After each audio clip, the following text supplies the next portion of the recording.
श्री राम जय राम, जय जय राम। श्री राम जय राम, जय जय राम। श्री राम जय राम, जय जय राम। श्री राम जय राम, जय जय राम। श्री राम जय राम, जय जय राम। श्री राम जय राम, जय जय राम। अब बहुत एकाग्रचित होकर सुनिएगा। कल हम आपसे चर्चा कर रहे थे कि जनकपुर के सारे वासी कितने प्रसन्न हो गए। सब कांप रहे थे, परशुराम जी कहीं युद्ध ना हो जाए, कितने लोग मारे जाएंगे। लेकिन जैसे ही भगवान राम ने नैन तरेरे राम टेढ़े निगाह से देखा, अब भगवान राम चाहते तो लक्ष्मण जी को वाणी से भी रोक सकते थे, कह सकते थे कि चुप रहो, पर भगवान राम ने वाणी से नहीं रोका, केवल जरा सी भौं टेढ़ी की। और फल क्या होता है ध्यान से समझिएगा। यानी सिर्फ एक बार देख लेने मात्र से लक्ष्मण जी गुरु समीप गवने सकुची परिहरि बानी बाम। लक्ष्मण जी बिल्कुल चुप हो गए और विश्वामित्र के पास जाकर खड़े हो जाते हैं। इसके द्वारा भगवान राम ने, देखिएगा, एक टेढ़ी निगाह करके परशुराम जी को उत्तर भी दे दिया, बिना मुख से बोले। क्या कहा, महाराज आप कहते हैं लड़का बड़ा बदतमीज है, उच्छृंखल है, अनियंत्रित है, कंट्रोल में नहीं है, पर आपने देख लिया ये तो भौं के संकेत से, मेरी टेढ़ी निगाह करने मात्र से चुप हो जाता है। यदि आप ध्यान से सुनिएगा, परशुराम जी को प्रभु राम ने क्या संकेत दिया। यदि आप फरसे से भी उसे चुप नहीं करा पा रहे थे, आपने बार बार फरसा दिखाया लक्ष्मण को, आप फरसे से चुप नहीं करा पा रहे थे, तो कोई कमी आपसे ही हुई है। आप और हम लोग अपनी कमी को देख नहीं पाते। भगवान राम क्या संकेत दे रहे हैं, आप शस्त्र का चुनाव ठीक नहीं करते हैं, हर जगह फरसा नहीं चलाना होता। आपने सहस्त्रार्जुन के सामने फरसा उठाया, वो ठीक है। इसका अभिप्राय ये नहीं कि जहां पर दुर्गुण के रूप में है, जहां पर शस्त्र से प्रहार कीजिए वहां पर कोई रोग नियंत्रित दिखाई देता है। हर जगह शस्त्र उठाना अच्छी बात नहीं है। आपने देख लिया कि लक्ष्मण मेरे द्वारा कितना नियंत्रित है। मेरे एक इशारे से वो एक शब्द नहीं बोला और गुरु के चरणों में जाके बैठ गया। लक्ष्मण जी भले ही परम क्रोधी भी दिखाई देते हैं, पर उनका क्रोध नियंत्रित है। अब ध्यान से समझिएगा, जिस व्यक्ति ने अपने क्रोध पर नियंत्रण नहीं किया, इसका मतलब उसके अंदर मन का रोग है। जिस व्यक्ति ने सत्य को नहीं जाना, हाय पैसा मरता रहा, इसका मतलब लोभ पर नियंत्रण नहीं किया। हाय काम, इसका मतलब वो काम का गुलाम बन गया। अब प्रश्न ध्यान से सुनिएगा, क्रोध की आवश्यकता है या नहीं? इसका उत्तर एक प्रति प्रश्न करके दिया जा सकता है कि घर में अग्नि की आवश्यकता है कि नहीं। आप बताइएगा, हमारे घर में अग्नि की आवश्यकता है कि नहीं? व्यक्ति जरा सा भी असावधान हो जाए तो घर जल जाएगा। आप अग्नि का कैसे सदुपयोग करते हो घर में? ऐसे ही ये क्रोध क्या है? ये अग्नि है। देखिए किसी के घर से बच्चों की आवाज आ रही है, कृपया बच्चों को थोड़ा दूर रखिए। आप सोचिए बार बार कि क्या कारण है। आप अग्नि जला करके नहीं भूल जाते, अग्नि पर कंट्रोल रखते हैं। ये क्रोध भी आग के समान है। व्यक्ति जरा से असावधान हो जाए तो अग्नि से घर जल जाया करता है, वो स्वयं जलकर मर जाए। पर अग्नि यदि नियंत्रित हो तो भोजन पकाया जा सकता है। उसी अग्नि को कंट्रोल करके आप भोजन को पकाते हैं। तात्पर्य ये, अग्नि की आवश्यकता तो है पर उसे नियंत्रित होना चाहिए। देखिएगा महिलाएं कितनी ज्ञानी होती हैं, उन्हें पता है कि गैस की लो किस काम के लिए कम करनी है, किस काम के लिए ज्यादा करनी है। इसका मतलब अंदर ये भी पता होना चाहिए कहां पर क्रोध कम होना चाहिए, कहां पर क्रोध बढ़ना चाहिए। लेकिन इतना ना बढ़ जाए कि आग लग जाए। इसलिए आपको बता रहा हूं कि क्रोध भी जरूरी है लेकिन नियंत्रण में होना चाहिए। उसी अग्नि से भोजन पकाया जा सकता है, उसी अग्नि से घर जलाया जा सकता है। विवाह के प्रसंग में हम भगवान राम के जीवन में क्रोध का यही नियंत्रण स्वरूप देखते हैं। उन्होंने, भगवान ने जनकपुर में तीनों काम दिखा दिए, कमाल कर दिया। भगवान राम ने वहां पर पुष्प वाटिका में सीता को देखा, उनकी सुंदरता को देखा, तो अपने भाई से काम की चर्चा की।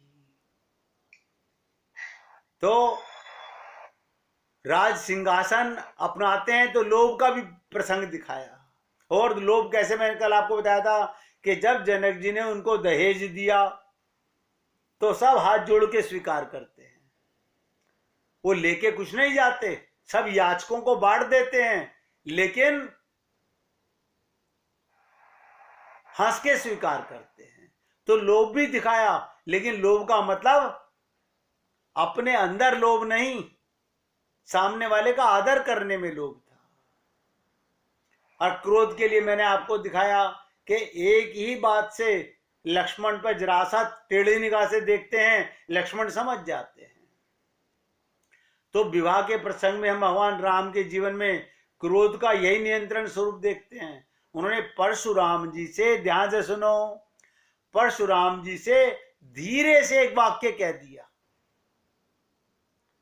कि हे ऋषिवर, आपने बहुत दिन तक क्रोध किया, आप ब्राह्मण हैं, आपको क्रोध शोभा नहीं देता। तुलसीदास जी ने क्या लिखा, चाहिए विप्र उर कृपा घनेरी, ब्राह्मण के हृदय में बहुत अधिक दया होनी चाहिए। आपने कृपा वाले पक्ष को तो छोड़ दिया। भगवान राम की भाषा बड़ी संतुलित थी।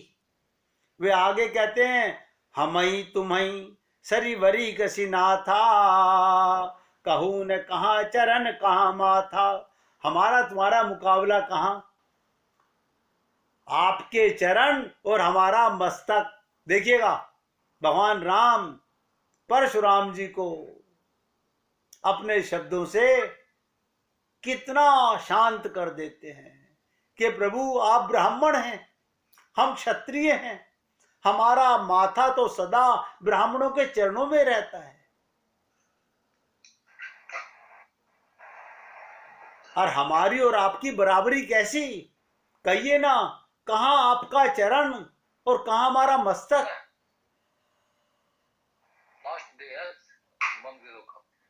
बहुत ध्यान से सुनिएगा जो बात बताने जा रहा हूं।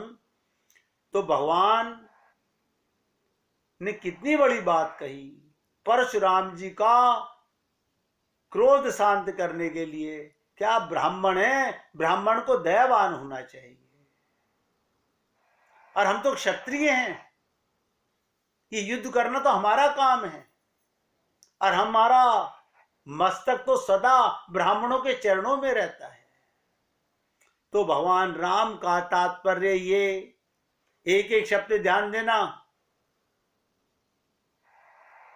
भगवान राम के कहने का तात्पर्य ये, जहां क्रोध के साथ क्षमाशीलता का नियंत्रण है, ऐसा क्रोध ही रोग को दूर करने में समर्थ है, जो क्षमा की पावर भी रखता है।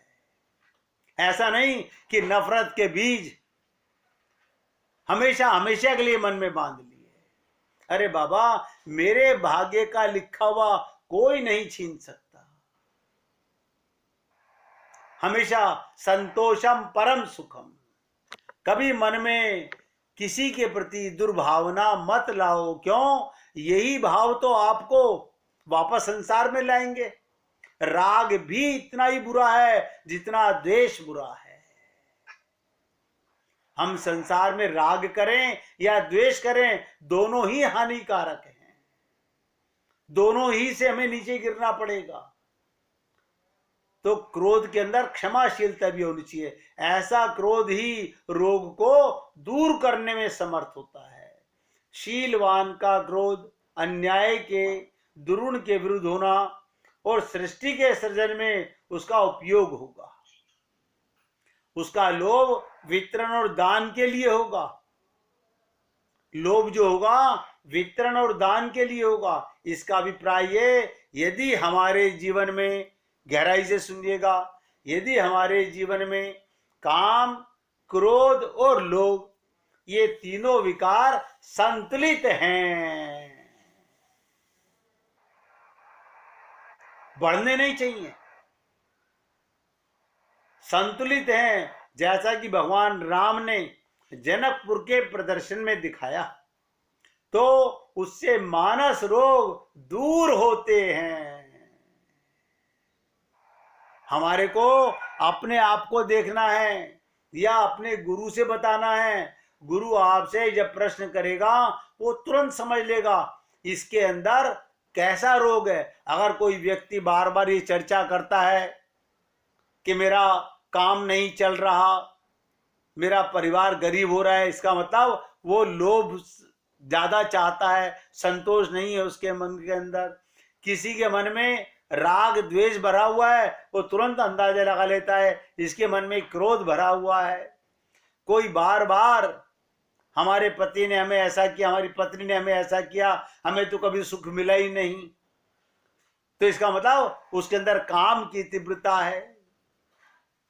ये सब गुरु अंदाजा लगा लेते हैं। और भगवान राम ने तीनों का संतुलन करके जनकपुर में दिखाया कि यदि हमारे जीवन में हम लोगों को क्या प्रेरणा लेनी है कि जीवन में काम हो, क्रोध हो, लोभ हो, इन तीनों विकारों को संतुलित हैं। संतुलित माने बढ़ने नहीं चाहिए, जैसा कि भगवान राम ने हमें दिखाया, तो उससे मानस रोग दूर हो जाते हैं। अतः हम इन तीनों को नियमित और संतुलित करने की चेष्टा करें, उन्हें ऐसी दिशा में मोड़ें। ध्यान से सुनो, इन्हें ऐसी दिशा में मोड़ दें जिससे वे हमारे तथा समाज के लिए कल्याणकारी हो सकें।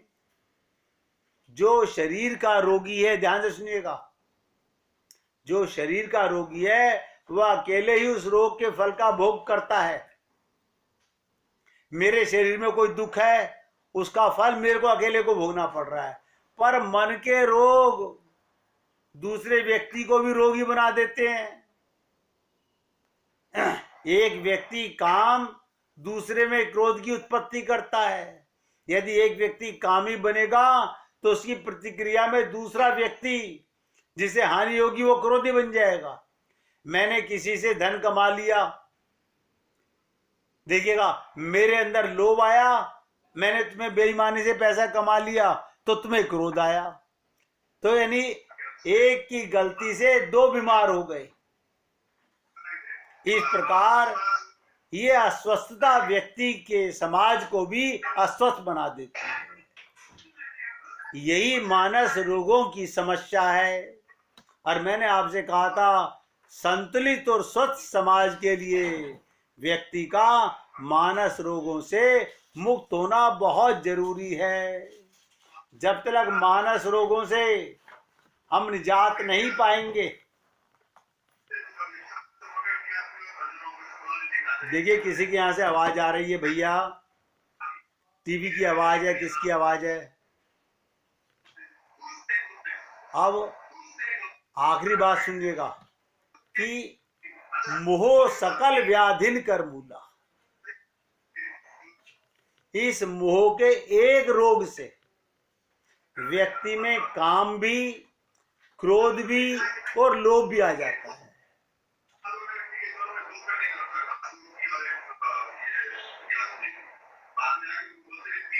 भैया किसी के यहाँ से आवाज आ रही है, बंद कर लीजिए, हमारे को दिक्कत होगी रिकॉर्डिंग में।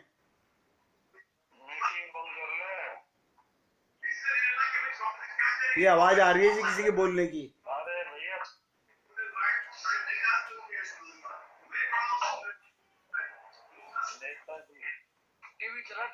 टीवी चल रहा है, टीवी। तो मोह का नशा, ध्यान सुनो, हम किसी गुरु की कितनी भी शरणागति में हो, हमें आत्मज्ञान हो जाए, लेकिन हमारा मोह है संसार में, तो मोह का नशा सारे ज्ञान को भुला देता है। इसलिए कहा गया मोह सकल व्याधिन कर मूला। मोही, फिर ध्यान से सुनिएगा, मोही समस्त मानसिक रोगों का मूल है।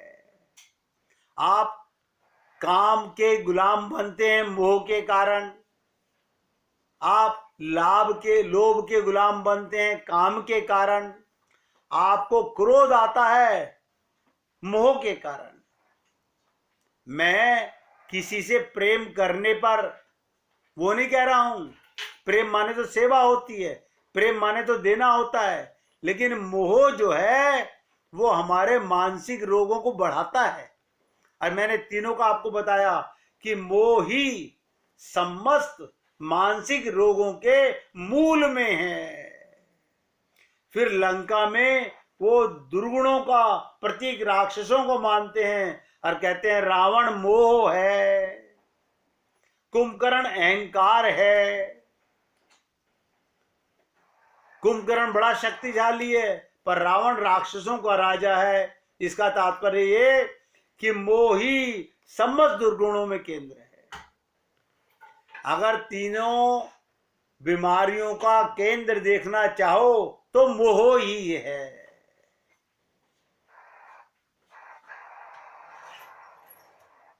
संसार में ये जो आप और हम लोग केवल पूजा करके अपने आप को तसल्ली कर लेते हैं कि हमारा कल्याण हो जाएगा, नहीं हो सकता। आध्यात्मिक दृष्टि से इसका तात्पर्य मोह, ध्यान से सुनिएगा, अहंकार से पूछता है कि तुम विजयी पाने के लिए कितने दुर्गुण दुर्विचार लेकर जाओगे। हम लोग मोह के कारण ही, अहंकार कहता है कि बाकी अन्य दुर्गुण दुर्विचार बहुत संख्या में आते हैं, तब कहीं वो व्यक्ति को परास्त कर पाते हैं। इसलिए मेरे भाई, मैं तो आप लोगों से केवल निवेदन कर रहा हूं, अगर आप और हम लोगों को अपने अंदर झांकने का, देखने का ये रास्ता समझ में आ जाए, अगर हम लोग ये समझ जाएं, पूरी ताकत लगा के सुनिएगा कि मैंने आपसे कहा चित्रकूट, हमारा चित्त भगवान के चित्रकूट, यानी भगवान कहाँ चित्रकूट में सबसे ज्यादा रहते हैं। आपका चित्त भगवान के प्रेम से भर जाए। भगवान राम का चरित्र हमें सावधान करने वाला है।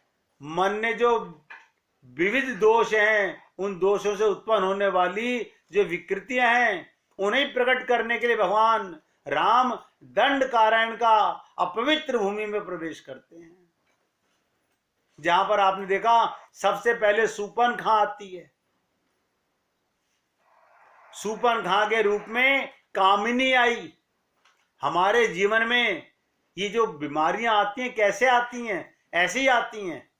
मारीच आता है नकली भेष बनाकर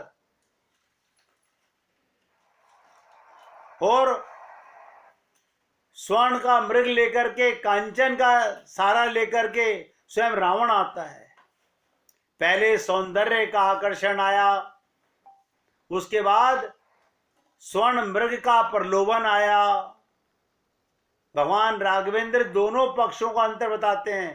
पहले पक्ष में बताते हैं कैसी मन स्थिति होने पर चाहे कामनी का प्रलोभन हो चाहे कांचन का प्रलोभन हो, उस पर विजय प्राप्त की जा सकती है। और दूसरे पक्ष द्वारा प्रकट करते हैं कि किन परिस्थितियों में व्यक्ति इन दुर्गुणों से पराजित होकर दुख भोगता है।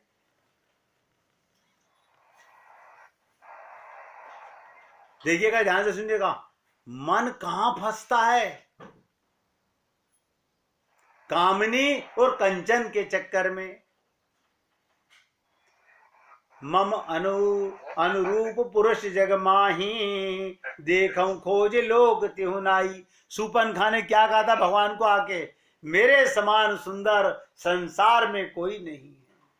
मैं सारे संसार में ढूंढ आई, मुझे अपने मुकाबले का कोई सुंदर नहीं मिला।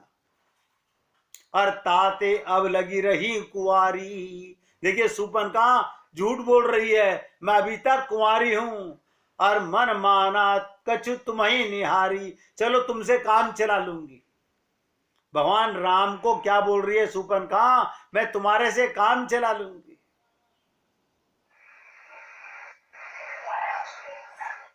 इसलिए आदमी के मन में ये दो रोग,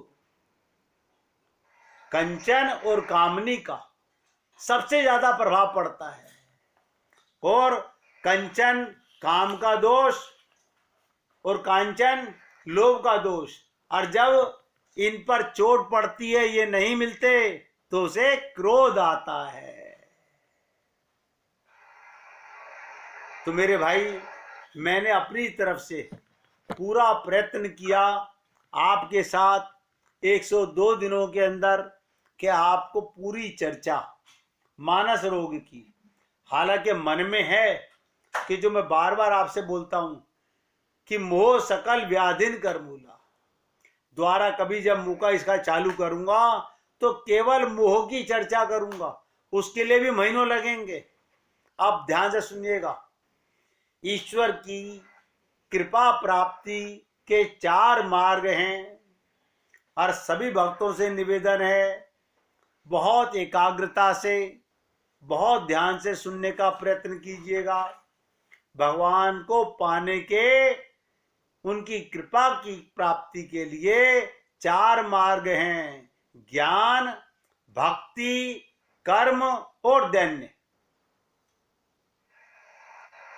ध्यान से सुनो, ध्यान रहे, ये मानव शरीर हमारे किसी कर्म पुण्य साधन का फल नहीं है, ये प्रभु की कृपा से मिला है। जिसे रामचरितमानस में कहा गया, कबहू के करी करुणा नर देही। और हम लोग क्या कहते हैं? नहीं नहीं, हमारे पिताजी ने तो यज्ञ कराया था, हमारी माताजी ने बहुत सारे जाप किए थे। ये किसी क्रिया का फल नहीं है, ये भगवान की कृपा का फल है। जिसे कहा गया, ये चोला बड़ा अनमोल, मिलता है मुश्किल से, और उससे भी मुश्किल सतगुरु का मिलना है। और हम लोगों के जीवन में हमको तो मिले दोनों, ये अवसर नहीं खोना है। तो ध्यान रहे, ये मानव शरीर हमारे किसी कर्म पुण्य साधन का फल नहीं है, ये प्रभु की कृपा से मिला है। साधन धाम विविध दुर्लभ तनु, देवताओं के लिए भी दुर्लभ, कहते ना, देव दुर्लभ मानव शरीर, देवताओं के लिए भी जो दुर्लभ है, ये मानव शरीर प्रभु की कृपा से जो शरीर हमें मिला, वो साधना के लिए मिला है। नोट करो, किसी साधन से नहीं, साधना के लिए मिला है। आप सब भक्त लोग बहुत ध्यान से सुने, पर हम इस शरीर का सदुपयोग ना करके उसका दुरुपयोग कर रहे हैं। आप पूछेंगे कैसे? हमने इस शरीर को साधना के स्थान पर साध्य बना लिया। हम साधना तो भूल गए, हमें पैसा कमाना है अपने परिवार को। अरे बाबा, कम से कम पैसे वालों को देख तो लो। रात दिन इस शरीर की सेवा में लगे रहते हैं, इस शरीर की सेवा में लगे रहते हैं। तात्पर्य ये कि ईश्वर ने शरीर दिया साधना के लिए। मैं आज की आखिरी बातें बोलने जा रहा हूं और आप लोगों से कह रहा हूं कि मन को बहुत रोक के रखना, वरना ये मन एक पल में न जाने कहां कहां चला जाता है। मैंने आपसे कहा ईश्वर की कृपा प्राप्ति के 4 मार्ग मैंने आपसे कहे, ज्ञान, भक्ति, कर्म और दैन्यता। मैंने कहा ध्यान रहे, ये मानव शरीर हमारे किसी कर्म पुण्य साधन का फल नहीं है, ये प्रभु की कृपा से मिला है।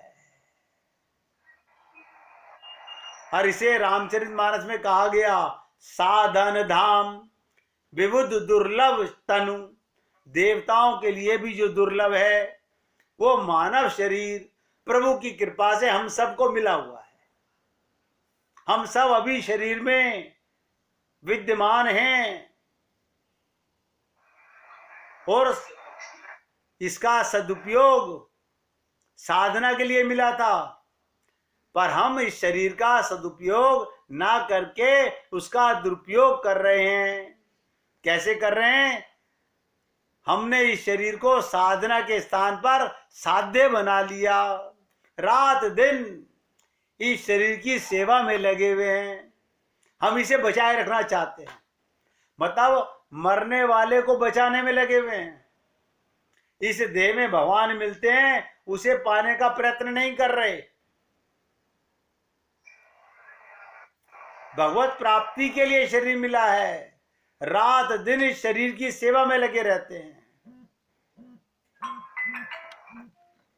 देखिएगा, आप अपने शरीर को इसलिए स्वस्थ रखिए कि इस देह में हरि मिलते हैं, ना कि इसलिए हरि से प्रार्थना कीजिए कि बस मेरा शरीर स्वस्थ रहे, जब तक मैं जीवित रहूं मैं स्वस्थ रहूं।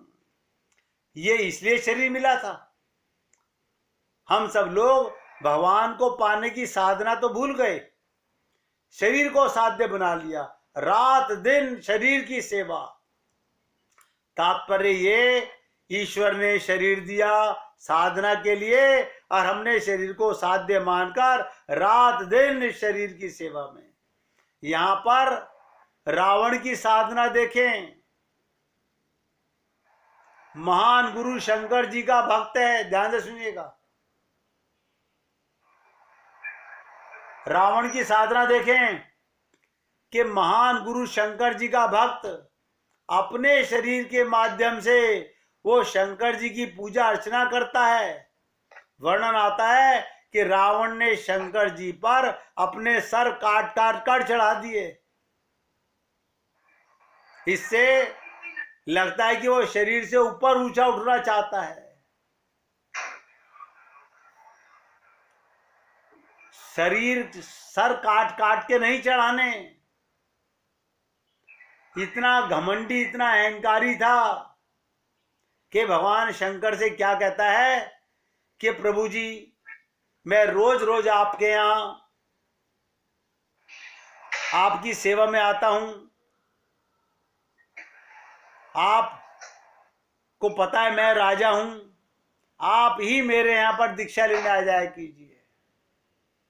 यानी जो मैं देता हूं आपको वो आप ही लेने आया कीजिए और कृपा भी कर दीजिएगा। भगवान शंकर भी क्यों रावण को कह रहे, जो अहंकारी है, जो कामी है, जो क्रोधी है, जो लोभी है, मैं भी इसका सत्यानाश कराने में इसको बढ़ावा देता हूं। जब ये पहचान ही नहीं रहा मैंने आपके सामने ये प्रसंग भी बताया था कि हनुमान जी को भगवान राम ने भेजा कि जाके अपने शिष्य को समझाओ, लेकिन वो हनुमान जी की बात को नहीं समझा। हनुमान जी ने बहुत कहा कि मोह दस मोली, कि तेरे अंदर ये मोह है, ये सबसे बड़ा अहंकार आ गया है, इसी से तेरे अंदर काम भी और क्रोध भी और लोभ भी बढ़ गया है। तो मेरे भाई, मैंने आपके सामने ये मानस रोग की चर्चा 102 दिनों में आज से समाप्त कर रहा हूं, और फिर दोबारा इसके ऊपर आगे चर्चा फिर कभी करूंगा। मैंने आप भक्तों से कहा था कि जिस किसी को कुछ सुनना हो मुझे मैसेज करना, किसी ने मैसेज नहीं किया। केवल एक देवी ने कहा, जो मैंने कहा था कि मेरे मन में है आपको दिव्य स्वार्थ बताने की, परम स्वार्थ, कि हमारा परम जीवन का अर्थ क्या है। हमारे जीवन में ये मिट्टी के घरौंदे बनाना ये स्वार्थ नहीं, परम स्वार्थ क्या है, जिसे सीतारामाचार्य जी ने कहा। अब आप सब लोग मेरे साथ प्रेम से गाएंगे, इस देह में हरि